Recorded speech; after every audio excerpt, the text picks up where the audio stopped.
নতুন সরকারের প্রথম বাজেটে অর্থনৈতিক প্রবৃদ্ধি এবং মূল্যস্ফীতির যে লক্ষ্য ধরা হয়েছে তা বাস্তবায়ন নিয়ে সংশয়ে আন্তর্জাতিক সংস্থা এডিবি। এর পূর্বাভাস বলছে প্রবৃদ্ধি হতে পারে 4.5%, যেখানে বাজেটে লক্ষ্য ধরা হয়েছে 6.5%। অন্যদিকে মূল্যস্ফীতি 9%-এর ঘরে থাকার কথা বলেও তা 7.5%-এ আটকে রাখার পরিকল্পনা আছে সরকারের। বাংলাদেশের অর্থনীতি নিয়ে নতুন এই পূর্বাভাস দিয়েছে এডিবি। উচ্চ মূল্যস্ফীতি, রপ্তানি আয় কমা, বেসরকারি খাতে বিনিয়োগে খরা, মধ্যপ্রাচ্য সংঘাতের ফলে জ্বালানির দাম বৃদ্ধি, যুক্তরাষ্ট্রের বাজারে উচ্চ শুল্ক, সবকিছু মিলিয়ে বাংলাদেশের অর্থনীতি চাপের মুখে রয়েছে। এরপরও নতুন অর্থ বছরের জন্য আশাবাদ দেখাচ্ছে এশীয় উন্নয়ন ব্যাংক এডিবি।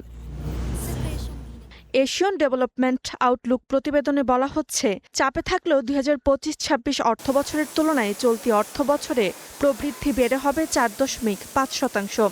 মূলত ঊর্ধ্বমুখী রেমিটেন্স আয় ও সেবা খাতের সম্প্রসারণের উপর ভর করে প্রবৃদ্ধি বাড়বে বলে আশা করছেন ম্যানিলা ভিত্তিক এই ঋণদাতা সংস্থাটি। এদিকে জুন মাসে বিদায় নেয়া 2025-26 অর্থবছরের জন্য পরিসংখ্যান ব্যুরো জিডিপির প্রবৃদ্ধি সাময়িক হিসাব দেখিয়েছে 4.14%। যদিও এর সঙ্গে একমত হতে পারছে না এডিবি। সংস্থাটির হিসেব বলছে, গেল অর্থবছরে বাংলাদেশের প্রবৃদ্ধি দাঁড়াবে 3.7%।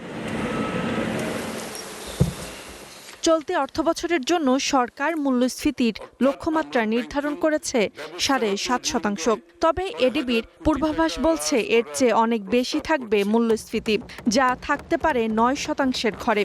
জ্বালানি তেল, গ্যাস ও বিদ্যুতের দামের প্রভাব সব খাতে পড়ায় মূল্যস্ফীতি ঊর্ধ্বমুখী থাকবে বলে জানাচ্ছে এডিবি। এদিকে বাংলাদেশ ব্যাংকও মুদ্রানীতিতে পূর্বাভাস দিয়েছে, চলতি অর্থবছরে মূল্যস্ফীতি থাকবে 8 থেকে 10%-এর ঘরে।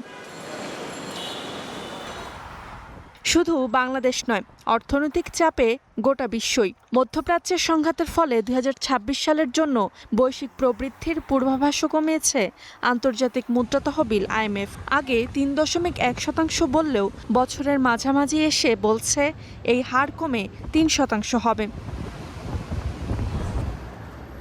এছাড়া বৈশ্বিক মূল্যস্ফীতি 2025 সালের 4.1% থেকে বেড়ে 2026 সালে 4.7%-এ পৌঁছাবে বলে পূর্বাভাস দেওয়া হয়েছে IMF-এর প্রতিবেদনে। তবে IMF আরও বলছে 2027 সালে তা কমে 3.9%-এ নামতে পারে। সংস্থাটি বলছে, প্রবৃদ্ধির ধীরগতির মূল কারণ মধ্যপ্রাচ্যের যুদ্ধের প্রভাব। তবে কৃত্রিম বুদ্ধিমত্তা বা AI প্রযুক্তির দ্রুত বিস্তার প্রযুক্তি নির্ভর অর্থনীতিগুলোকে কিছুটা বাড়তি গতি দিচ্ছে, যা যুদ্ধের নেতিবাচক প্রভাবের কিছুটা পুষিয়ে দিচ্ছে। Roksana Rimi, star news.